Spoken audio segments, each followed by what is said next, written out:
Well, hey gang, how you doing? Jonathan here for Tailhunter Sportfishing, and it's time once again for the Mexican Minute La Paz video fishing report. And this is going to cover the fishing action and all the stuff going on in La Paz for the dates of the 9th of February to the 16th of February 2021. Hope wherever you are, you're doing well. Hope you're taking care of each other. And this is not coming from La Paz, actually. As you can tell, the scenery is a little different here. It is currently minus 11 degrees. Not 11 degrees, it's minus 11 degrees where I am right now. We're in Texas. We came up a couple of weeks ago for the birth of our third grandchild. And actually, there's just not a whole lot going on in La Paz, so we figured we might as well be up here in Texas. Well, this is the first day of sunshine that we've gotten in 4 days. We've had two storms, Yuri and Tabitha, come through. Last night, it was minus 17 degrees here. This is a historic storm. It's a disaster area. We can't even get out unless the snowplow comes through. We're stuck in our house, and they say we're not going to have temperatures above freezing at least until this coming weekend. We've got two more storms coming up, Viola and one more that I can't remember the name of. But anyway, it's a little cold out here. This definitely is not La Paz. La Paz, interestingly, although La Paz is usually cold and everything, I've been telling you about the winds that are usually blowing from November to April. Actually, the last week or so, La Paz has been 50 to 70 degrees. The winds have been diminished. There's been opportunities to get out. There's actually some fishing going on. Now, these aren't fishermen like the usual fishermen that come down. They're not the ones, they're not our tourist types. There's not many tourists in town, frankly, but some of the locals are getting out. Some of my captains are getting out. And that yellowtail bite I told you about last week, it's still going on. Over near Muertos Bay, it's a little cold right now. Hard to talk, but around Muertos Bay, Punta Perico, up to the Las Arenas Lighthouse, and then the backside of Soralvo Island around Pilis, there's some yellowtail maybe going 5 to about 25 pounds. I hear there's some bigger horses out there that they just can't stop from the rocks. There's also some tuna. Check this out. It's February. Yellowtail are cooler water fish. All those other fish I tell you about, Sierra, Pargo, Cabria, that we normally catch during the winter time, those are cooler water fish. What are tuna doing here in February? We've seen some of these schools, some of the commercial guys have been telling us they're seeing some schools of tuna moving with the porpoise, but they're moving so fast they can't get on them.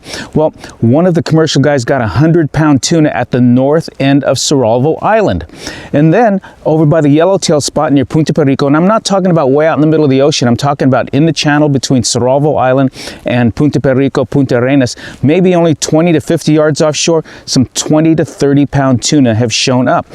Crazy stuff. These things are biting on sardines, and they're also biting on jigs. Slow-trolled, Rapalas, Yozuris, and also using yo-yo jigs are working very effectively, and so are the knife jigs like the Shimano butterflies and stuff like that. So crazy fishing. Like I said, there's not many folks out. Guys are going out just for some fun and catching some stuff for their neighbors, or neighbors are coming out, or folks from La Paz are getting out there.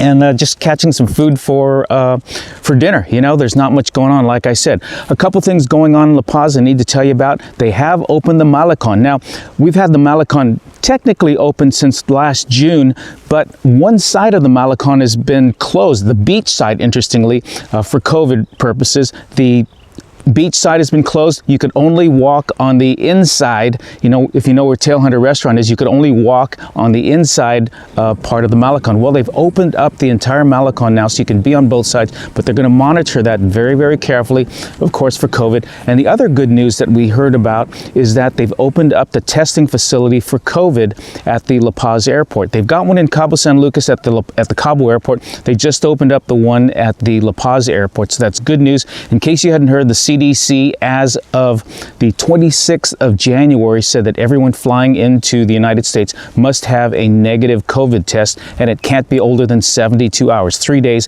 before you do the flights. So Mexico's adjusting themselves. They've made a lot of progress in that regard. A lot of the hotels have got testing facilities. There's laboratories popping up all over.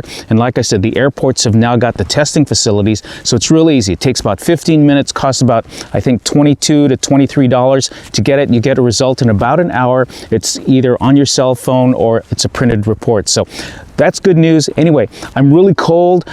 Usually this time of year we're in Portland doing our shows, but had we been in Portland, it probably would have been, it actually is snowing right now in Portland. They've got an ice storm.